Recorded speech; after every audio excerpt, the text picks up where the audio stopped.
네, 사랑하는 성도 여러분, 앞뒤 좌우로 인사하시기 바랍니다. 오늘도 주의 평안이 넘치기를 바랍니다. 매주일마다 우리 성부, 성자, 성령 하나님의 은혜가 여러분과 함께 하시기를 바랍니다. 이 땅을 살아가는 모든 사람들은 자기 정체성이라는 게 있습니다. 제가 자주 표현하는 방식인데 그리스도인들도 자기 정체성이 있습니다. 오늘 말씀에는 그리스도인의 정체성이 뭡니까? 라고 물으면 단 한마디로 대답할 수 있습니다. 뭡니까? 하나님께로부터 난 자. 여러분 믿으십니까? 우리의 정체성을 얘기하자면 하나님께로부터 난 자입니다. 그래서 우리가 하나님의 자녀요 또한 하나님의 백성이라 일컬음을 받는 것입니다. 그게 우리 정체성입니다. 누가 뭐래도 거기서 비껴갈 수 없습니다. 어디로부터 났느냐 하는 것으로 자기 정체성이 결정되기 때문에 그렇습니다. 말에게서 나면 뭡니까?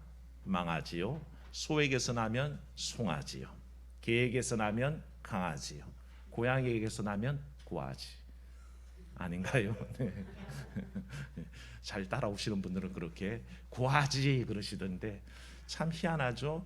소, 말, 개만 아지라는 말을 써서 새끼를 표현하대요. 다른 짐승들에 대해서는 그렇게 얘기하지 않는 게 아마 가장 친근한 짐승들이라서 망아지, 송아지, 강아지 이렇게 부르는 것 같습니다만,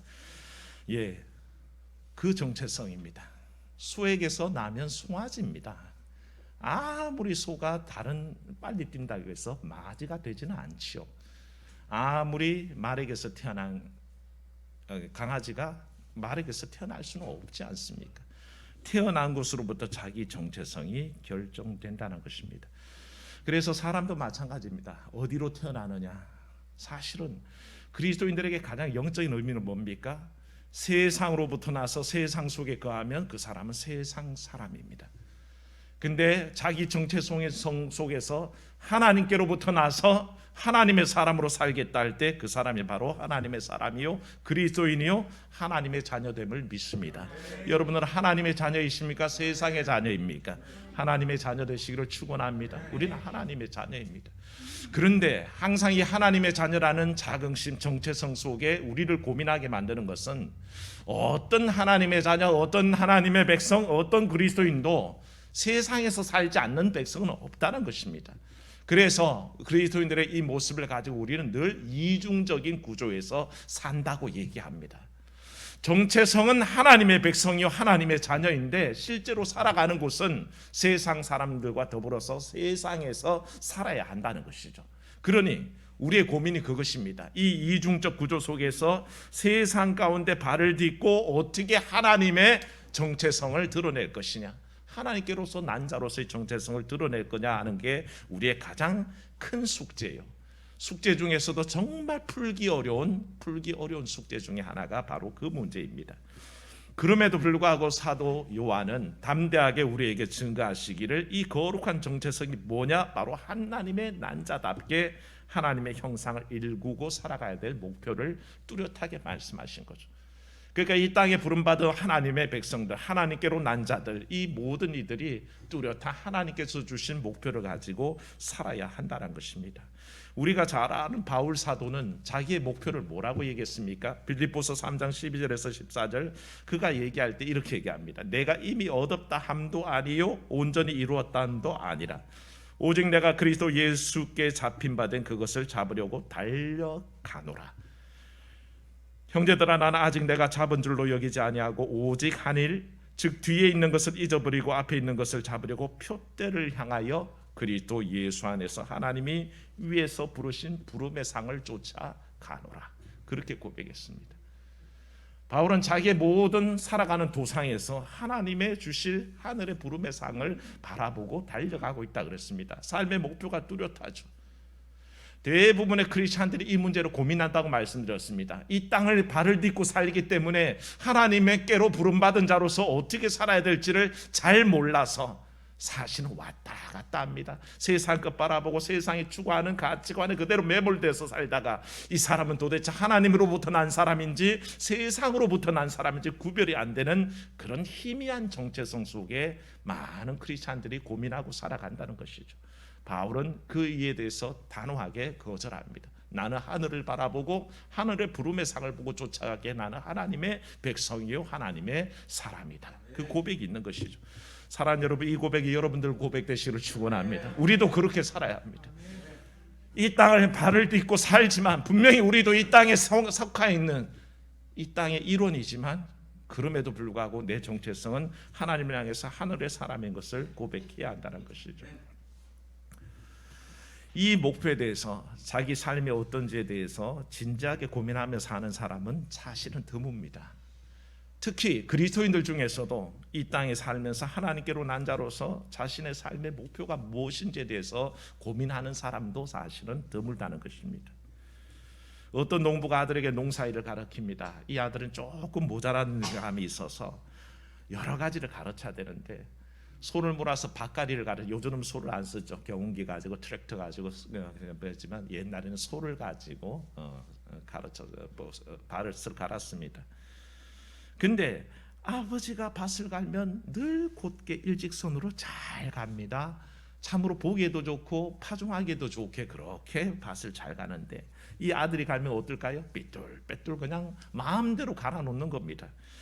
아들이 하는 양을 보니 소를 몰아가는데 참 가관입니다. 친구가 지나가면 친구 쳐다본다고 정신없고요. 다 그것이 먼 산도 바라보고 이쁜 아가씨가 저기 그냥 뒤로 가면 노두렁이 지나가면 그것도 본다고 정신없고 그러다 보니까 온통 정신을 빼앗겨서 늘 노두렁은 아니 뭡니까? 갈아놓은 거는 삐뚤삐뚤 갈아놓습니다. 아버지가 아들에게 얘기합니다. 아들아, 밭을 갈 때는 뭔가 한 곳을 쳐다보고 갈아야 돼. 그렇게 네 마음대로 다 온갖 것 쳐다보고 갈면 그 밭이 갈리겠니? 아들이 진지하게 듣습니다. 아버지, 예, 그러겠습니다. 그리고 다시 밭을 갈았는데도 또 다시 삐뚤삐뚤 갈아내죠. 그러니까 이 아들이 이번에는 반문합니다. 아버지 시킨 대로 제가 한 곳을 바라보고 밭을 갈았는데 제 밭은 왜 이 모양이죠? 아들아, 도대체 뭘 보고 갈았는데? 그랬더니 이 아들이 할 말이 그렇습니다. 아버지, 소 궁뎅이를 봤어요. 그러는 거예요. 이 원인은 뻔하죠. 예, 움직이는 지금 바라보고 있는 그 소 궁뎅이만 쫓아가면 어떻게 똑바로 밭을 갈겠습니까? 이 다 하는 이야기 속에 우리는 분명히 생각할 게 있습니다. 그리스도인들이 지향하고 가는 목표 속에는 사실 움직이지 않는 하늘의 것을 보는 목표가 뚜렷해야 하늘을 향해서 천성길을 향해서 곧장 갈 수 있습니다. 그런데 그 길 가면서 온갖 세상 것을 바라보고 돈, 명예, 지식, 권력 다 눈 돌려가면서 가니까 그 길이 삐뚤빼뚤 그냥 엉망진창으로 보일 수밖에 없다는 것이죠. 그래서 우리에게 분명히 얘기하시는 이 예와 예 요지는 그겁니다. 우리에게 변치 않는 한 가지의 가치관을 바라보고 가는 그 지향점이 있느냐 하는 것입니다. 하나님께로서 난 자로서의 삶이 이와 같이 분명한 지향점이 없으면 우리의 삶은 흐트러지게 되어 있습니다. 삐뚤어지게 되어 있다는 것입니다. 돈 목표로 하고 하나님을 믿고 성공 지향하며 하나님을 섬기려고 하니까 하나님께로부터 난 자의 모습이 안 만들어지는 겁니다. 만들어질 수가 없죠. 하나님께로 향하는 그 마음이 돈과 명예와 권력과 지식을 향해 있는데 어찌 하나님께로부터 난 자의 마음이 되겠습니까? 그래서 사랑하는 여러분, 변치 않는 삶의 목표 우리 하나님께 두시기를 축원합니다. 바울이 그걸 바라봤기에 하늘의 부름의 상을 보고 쫓아간다 그랬습니다. 그게 자기의 세상의 가치관이었습니다. 바울이 이 말을 하니까 우리는 다 동의할 수 있죠. 바울은요, 자기의 신분에 고귀함이 있었습니다. 날 때부터 바리새인이었지 않습니까? 좋은 학벌을 가지고 있었습니다. 가말리엘 문화 아닙니까? 베냐민 지파 아닙니까? 왕족 출신이죠. 왕족 가문 아닙니까? 이 모든 것을 다 알 때 그는 대단히 내세울 게 많았지만 그것이 자기 삶의 목표가 아닌 것을 알았기에 오직 하늘의 부름의 상을 바라보고 있었던 것을 볼 수 있습니다. 오늘 우리가 지향해야 될 오직 한 목표를 제시합니다. 사랑하는 여러분, 예수 그리스도만 바라보시기를 축원합니다. 그게 우리가 하나님께로부터 난 자로서 살 수 있는 유일한 방법이라는 것이죠. 그 어떤 목표도 우리를 온전하게 이끌어 갈 수 없다는 것이죠. 그래서 사도 요한은 우리에게 그러면 하나님께로부터 난 자가 그 모습을 만들어가기 위한 어떤 지침은 없습니까? 매뉴얼은 없습니까? 라고 얘기할 때 단호하게 얘기합니다. 계명을 지키고 사랑해라. 오늘 말씀의 요지가 거기에 있습니다. 하나님께로부터 난 자는 반드시 하나님이 주신 계명과 그 사랑을 실천한다라고 우리에게 가르쳐 주십니다. 사도 요한이 강조하는 이 계명이 뭘까요?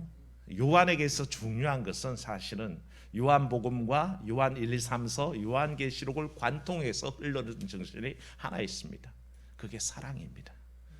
요한복음 3장 16절이 뭡니까? 하나님이 세상을 이처럼 사랑하사. 요한이 이와 같이 사랑을 강조하는 것은 요한이 바라봤던 예수 그리스도의 가장 위대한 정신이 사랑이었기 때문에 그렇습니다. 그래서 다른 어떤 복음서보다도 이 사랑에 관해서 굉장히 강조하고 예수님의 가르침 중에 이 사랑에 대해서 발췌를 해서 요한은 늘 기록했습니다. 그래서 요한 사도가 또 기록했던 요한 1서 3서가 아닌 요한복음으로 가보면요, 이렇게 얘기합니다. 요한복음 13장 34절 35절입니다. 새 계명을 너희에게 주노니 서로 뭐하라? 사랑하라. 사도 요한은 이 사랑에서 바로 예수 그리스도의 가르침의 요체를 뽑아냈습니다. 요한복음 15장 9절에서 10절에 또 뭐라고 하시는지 아십니까? 아버지께서 나를 사랑하는 것 같이 나도 너희를 사랑하였으니 너희도 계명 지켜서 그의 사랑 안에서 거하는 것이 맞다라고 그렇게 얘기합니다. 요한은 예수 그리스도의 이 사랑의 가르침을 하나도 놓치지 않았습니다. 그래서 다른 복음서에는 기록되지 않았는데도 요한은 그 말씀들을 다 기록하면서 예수께서 가르쳐주신 그 사랑의 계명, 새 계명이라고 주신 것이 바로 사랑의 계명이었구나 하는 것을 깨닫고 이 요한 1서까지 넘어와서도 역시나 계명을 지키라라고 얘기하는데 그 계명이 바로 사랑의 계명이라는 거죠. 그래서 예수님께서 계명을 말씀하실 때 구약에 수도 없는 그 계명을 다 요약하시는데 단 두 가지로 요약하셨다고 말씀드렸습니다. 첫째는 누구 사랑하라? 하나님 사랑하라. 첫 번째는 하나님 사랑하라는 것입니다. 그리고 두 번째는 뭘 사랑하라? 이와 같으니 이웃을 내 몸과 같이 사랑하라. 예수님은 그 율법의 많은 조항들을 다 압축해서 단 두 가지, 하나님 사랑하라, 내 이웃을 내 몸과 같이 사랑하라. 하나님을 사랑하되 달래 사랑하죠. 마음 다하고 뜻 다하고 힘 다하고 거기에 더해서 뭘 다하여? 목숨 다하여 사랑하라라고 가르쳐 주셨습니다. 이것이 바로 선지자의 강령이요 율법의 요체라고 그렇게 말씀하셨죠. 그게 가장 중요하다는 것입니다. 두 가지 계명이 아니라 한 계명에 담겨 있는 이중성입니다. 사랑이라는 계명 속에 담겨 있는 하나님 사랑과 이웃 사랑의 이중성이 결합된 그런 율법의 완성임을 우리가 얘기하는 거죠. 그러니까 하나님께로부터 난 자의 모습은요 철저하게 뭐가 있어야 될까요? 사랑의 계명이 실천되고 있어야 됩니다. 제일 먼저 뭐라고요? 하나님을 사랑하는 모습이 있어야 합니다. 하나님께로부터 난 자가 하나님을 사랑하는 모습이 없으면요 거짓말하는 겁니다. 내가 하나님께로부터 난 하나님의 백성입니다, 하나님의 자녀입니다 얘기하면서도 그 겉으로 드러나는 모습 속에 하나님을 사랑하는 모습이 하나도 없다면 그 사람은 거짓말하고 있습니다. 사랑하는 여러분, 하나님을 사랑하는 모습이 뭘까요? 하나님을 사랑하는 가장 근본적인 첫째 되는 모습은 예배 속에서 나타납니다. 여러분의 기도의 삶에 나타납니다. 여러분들이 찬양하는 모습 속에 하나님을 사랑하는 모습이 드러나게 되어 있습니다. 하나님 사랑한다고 하면서 예배를 등한히 한다, 말이 되질 않습니다. 어떻게 그게 말이 됩니까? 하나님을 사랑하는 사람이 내가 아버지를 사랑합니다. 그럼 아버지께 자주 나아가지 않습니까? 어떻게 하든 내 마음을 표현하려고 애쓰지 않습니까? 내가 내 부인을 사랑한다 그러면 어떻게든지 표현하지 않겠습니까? 근데 하나님을 사랑한다 그러면서 예배 자리에 없습니다. 주일이 등한히 여겨집니다. 세상 일이 바빠서 하나님 보는 일은 제쳐둡니다. 그러면서도 우리가 하나님께로 난 자이겠습니까? 그러고도 하나님을 사랑하는 자이겠습니까? 우리는 철저하게 우리를 돌아봐야 합니다. 내가 하나님을 사랑한다면 진실로 예배하는 삶을 통해서 하나님께 나아가야 되는구나. 기도하지 않고는 하나님을 사랑한다고 얘기할 수 없습니다. 바쁘다고 얘기하지 마십시오. 사랑하는 사람일수록 시간을 쪼개서라도 어떻게든 하나님과 대화하는 것입니다. 사랑하는 사람이 있으면요 달밤에 풍경 좋은 곳에서 사랑의 미로를 속삭이죠. 그게 보통 사람들의 연인들의 사랑이라고 그럽니다. 그런 하나님과 사람 사이의 사랑은 어떻게 표현될까요? 사랑의 미로를 나누게 되어 있죠. 그 미로가 뭡니까? 기도 아니겠습니까? 하나님 앞에 어떻게든 말씀드리고 싶고 하나님의 음성을 어떻게든 듣고 싶습니다. 그게 하나님을 사랑하는 진정한 마음입니다. 예수님께서 어떠셨습니까? 그 마음이 간절하셔서 밤이 맞도록 밤이 새도록 기도하셨습니다. 새벽 미명에 나아가서 기도하셨고 습관을 쫓아 기도하셨습니다. 그게 바로 하나님을 진정으로 사랑하는 모습이란 것이죠. 하나님을 사랑하면 시인이 됩니다. 우리 세상 말에 그렇지 않습니까? 사람이 사랑에 빠지면 시인이 된다. 그래서 시도 못 쓰던 사람이 어느 날 자기 애인을 생각하면서 막 시를 써요. 많은 시들이요, 아주 불후의 명작들이 자기 연애 중에 나온 연애시라는 거 아십니까?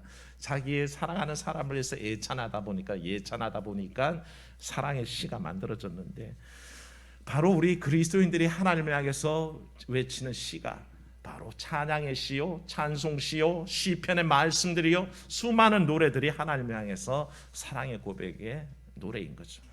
오늘 우리가 성가대가 드린 사랑의 세레나데처럼 오직 주님만을 향해서 내 사랑을 고백하는 것, 그것이 바로 이런 일들이 사실 우리의 삶을 통해서 드러나야 됩니다. 이걸 무시하지 마십시오. 왜 예배하는 삶, 기도하는 삶, 찬양하는 삶을 무시하십니까? 그건 기본입니다. 기본 중에 기본입니다. 그래서 어떤 곳에서도 예배 시간이 되면 예배하는 것이고요, 어떤 때를 만나도 기도하는 것이고요, 온 내 마음을 다해서 찬양하는 것입니다. 차를 타고 다니면서도 찬양을 들으시고, 잠자리에 누웠을 때도 잠시 찬양을 들으시고, 그리고 따라 부르면서 흥얼흥얼 우리 주님을 높이면 그 마음으로 진심으로 하나님을 찬양하는 모습의 일부가 아니겠습니까? 전부라고 얘기하지는 않겠습니다. 일부가 됩니다. 그게 중요하고 기본이 되는 것입니다. 그리고 여기에 더해서 뭡니까? 두 번째는 이웃 사랑을 통해서 완성하라는 것입니다. 하나님을 사랑한다 하면서 내 이웃을 핍박하는 사람은 말씀을 잘못 이해한 겁니다. 사랑은 두 가지, 한 계명, 서로 사랑하는 계명 속에 이중적으로 두 계명이 합쳐져 있습니다. 그래서 내 하나님을 사랑하라, 그리고 이웃을 내 몸과 같이 사랑하는 그 계명으로 하나가 만들어져 있죠. 이 일도 역시 우리에게 중요하다는 것입니다. 우리는 늘 이웃을 향해서 눈을 돌리면서 그 사랑을 완성해 갈 때에 바로 이 일들이 완성이 되는데, 오늘 말씀에 또 하나의 요체가 뭐냐면요, 잘 보십시오. 뭐냐 하면 이 계명들이 3절 말씀 끝부분입니다. 그의 계명들을 지키는 것이라. 그 다음에 뭡니까? 그의 계명들은 무거운 것이 아니로다. 사랑하는 여러분, 주의 계명들을 무겁다고 생각하지 마십시오.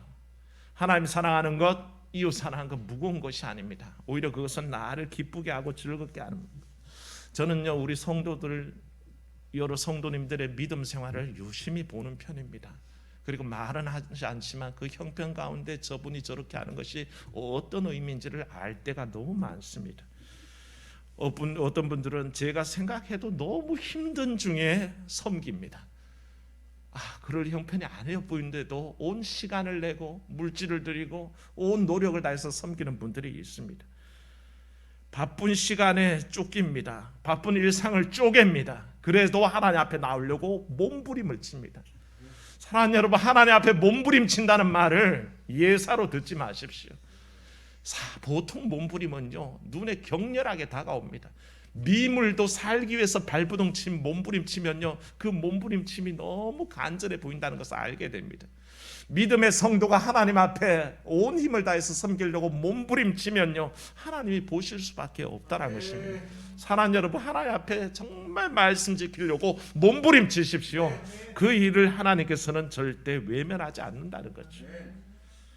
제가요, 그 몸부림이라는 것을 예사로 보지 않는 게, 유튜브 동영상을 보니까 동물들이 위기에 빠졌을 때 어떻게 하는지를 모아놓은 동영상이 있더라고요. 거기에 보면 물에 빠진 소, 구덩이에 빠져서 못 나오는 코끼리, 또 온갖 맹수들에게 둘러싸여있는 기린, 또 어떤 때는 사자조차도 하이에나 떼에 둘러싸여가지고 막 공격당하는 모습이 동영상에 나오는데 한결같습니다. 그 위기를 빠져나가려고요, 몸부림을 칩니다. 할 수 있는 대로 모든 것을 다 동원해서 합니다. 그 유튜브의 요체는 인간이 도움을 해서 끝내 구해주지만 그 인간의 손길이 올 때까지 이 짐승들은 끊치지 않고 몸부림을 칩니다. 살려고 발부둥칩니다. 그걸 보고 있으면요, 그 살려고 발부둥치는 몸부림이 가슴에 막 뜨겁게 다가와서 막 울컥할 때가 있습니다. 짐승도 저렇게 살려고 몸부림을 치는데, 그래서 결국에는 사람이 지나가다가 그걸 보고는 안타까워서 어떤 때는 물에 뛰어들어서 소를 건져내기도 하고 어떤 때는 온갖 땅을 파서 코끼리를 건져내기도 합니다. 이 모든 일들을 보면서 하나님이 저렇게 날 보시겠구나. 내가 하나님 앞에 그렇게 몸부림치고 기도하고 예배하고 찬양하면 하나님께서 그 몸부림을 보시고 나를 구원하시겠구나. 그런 마음으로 나아간다는 것입니다. 사랑하는 여러분, 신앙의 몸부림을 하찮게 보지 마십시오. 온 힘을 다해서 정말 말씀 지키려고 몸부림치고 주일 지키려고 몸부림치고 기도하려고 몸부림치면 하나님께서 그것을 놓치지 않는다는 것입니다.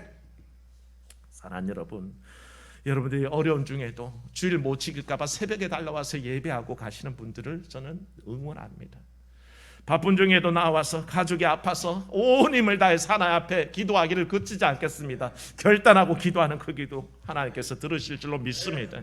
우리가 온 힘을 다해서 주일 성수하려고 애쓰고 새로운 사업을 시작하면서 하나님 앞에 기도로 몸부림치는 그 모습을 하나님 어찌 외면하겠습니까? 사랑하는 여러분, 힘든 일이 아닙니다. 오히려 몸부림치다 보면요, 그 일이 나에게 기쁨이 되고 그 일이 소망이 되고 그 일로 말미암아 내게 능력이 생겨난 것을 저는 확신합니다. 사랑하는 여러분, 그 놀라운 믿음의 비밀을 소유하는 여러분 되시길 바랍니다. 그게 하나님께로 난 자의 모습입니다. 그런 이들에게 하나님께서 약속하셨습니다. 오늘 말씀 보시면 4절 말씀 읽어봅니다. 무릇 하나님께로부터 난 자마다 세상을 이기느니라. 아멘. 하나님께로부터 난 자이기에 무기력해 보이지 아십니까? 하나님께로부터 난 사람이기에 그저 조용조용하고 그저 세상에 대해서 순응하는 사람이지 아십니까? 절대 그렇지 않습니다. 복음의 확신과 기도의 능력이 속에서 살아 움직이기 때문에 오히려 세상을 이기는 능력이 있다 그랬습니다. 많은 사람들은 세상에 이끌려서 질질 끌려 살아가지만 많은 크리스찬들은 믿음 안에서 말씀 안에서 하나님께로부터 난 자라는 자기 정체성 안에서 승리한다는 것입니다. 사랑하는 여러분, 바로 그 자긍심이 오늘 우리에게 필요합니다. 세상에서 아무리 힘겨워서 지치고 고통스러워도 우리를 세상 가운데 이기게 하시는 주의 능력이 있으면 우리는 얼마든지 이길 수 있습니다. 그 믿음을 가지시고 나는 하나님께로부터 난 자라는 그 결단 속에 살아가겠습니다. 그런 결단이 있으시고요. 그게 삶의 중심이 돼야 됩니다. 내가 하나님의 사람이다. 하나님께로부터 난 자기 정체성이 내 삶의 중심이 돼야 됩니다. 가끔씩 토요일에 구역별로 청소를 하고 가십니다. 구역별로 청소하러 오시는 거요, 굉장히 힘든 거 압니다. 참으로 힘든 중에도 달려오셔서 어떤 때는 한두 명에서도 온 힘을 다하고 형편 되시는 분들이 다 와서 그렇게 애쓰는 그것도 하나의 몸부림처럼 저는 보여져서 얼마나 감사한지 모릅니다. 그리고 청소 다 하시고 세탁기를 돌려놓고 하시는데 여러분, 제가 비밀 하나 얘기할까요? 대부분의 세탁기는 그냥 서 있습니다. 탈수가 안 돼 있고요, 서 있습니다. 저 통돌이 세탁기는 묘하게도 중심이 안 잡히면 덜컹덜컹 하다가 빙빙빙 하고는 서버립니다. 그렇게 하루 종일 있다가 제가 설교 준비를 하다가 이제 머리도 식힐 겸 교회를 한 바퀴 그냥 정찰을 하잖아요. 제가 교회 사찰 목사잖아요. 그래서 다 수색을 하면서 돌면서 혹시나 뭐 보일러가 켜져 있으면 끄기도 하고, 예전에 에어컨 선풍기 끄기도 하고, 그러고 부엌에는 또 뭐가 있나, 냉장고 문은 열렸나, 세탁기는 보면 딱 그러고 있어요. 덜컹거리다가 선체로 띵동띵동 하고 있어요. 왜 그런가 봤더니 이게 걸레들이 엉망으로 한쪽으로 몰리면 중심이 안 맞아서 그러면 하나하나 이렇게 흐트러 놓습니다. 그리고 중심 잡아서 돌리면 윙 돌아서 탈수되고 하면 제가 탁탁 털어서 걸어 놓죠. 사찰 목사니까 그렇게 해놓습니다. 중심의 문제더라고요. 중심이 똑바로 잡혀 있으면 잘 돌아갑니다. 여러분들의 삶이 이 하나님의 사람이라는 정체성 속에 중심이 잡혀 있으면 여러분의 가정도 여러분들의 사업도 생업도 잘 돌아가게 되어 있습니다. 근데 그 중심이 흐트러져 있으면요, 투당탕 덜컹덜컹 되다가 딱 멈춰 서버리는 겁니다. 우리 삶도 그렇습니다. 사랑하는 여러분, 여러분의 중심을 하나님 앞에 맞추십시오. 그래서 흔들리지 않고 내 중심이 늘 하나님의 사람, 하나님께로부터 난 자라는 자긍심 속에 세워져 있으면 우리는 승리할 줄로 믿습니다. 기도하겠습니다. 은혜로우신 하나님 아버지, 우리는 하나님께로부터 난 자입니다. 누가 뭐래도 세상에 속하지 않았고 세상을 살고 있지만 하나님 나라를 바라보고 하나님 나라를 꿈꾸며 살아갑니다. 그런 우리가 자긍심을 가지게 해 주시옵시고, 그 하나님께로부터 난 자라는 자기 중심에 든든함에 축이 세워져 있음으로 말미암아 어떤 환경 속에서도 능히 돌아갈 수 있는 그런 능력에 나타날 수 있도록 주여 도와주시옵소서. 하나님, 우리에게 계명 주셨고 주의 말씀 따라 살기를 원하셨는데 그것이 우리를 부담스럽게 하지 않는다는 것을 알게 하여 주시옵소서. 그건 우리에게 무거운 것이 아니라 우리를 자유케 하고 참으로 새롭게 되어지고 온전한 능력을 발휘할 기회인 것을 믿게 해 주시옵시고, 주신 그 거룩한 부담 속에 온전히 감당함으로 말미암아 주 앞에 우리의 모든 행위를 다하여 몸부림침으로 말미암아 그것이 하나님 앞에 온전한 몸의 기도로 상달되게 도와주시옵소서. 주 예수님 이름으로 기도하옵나이다. 아멘.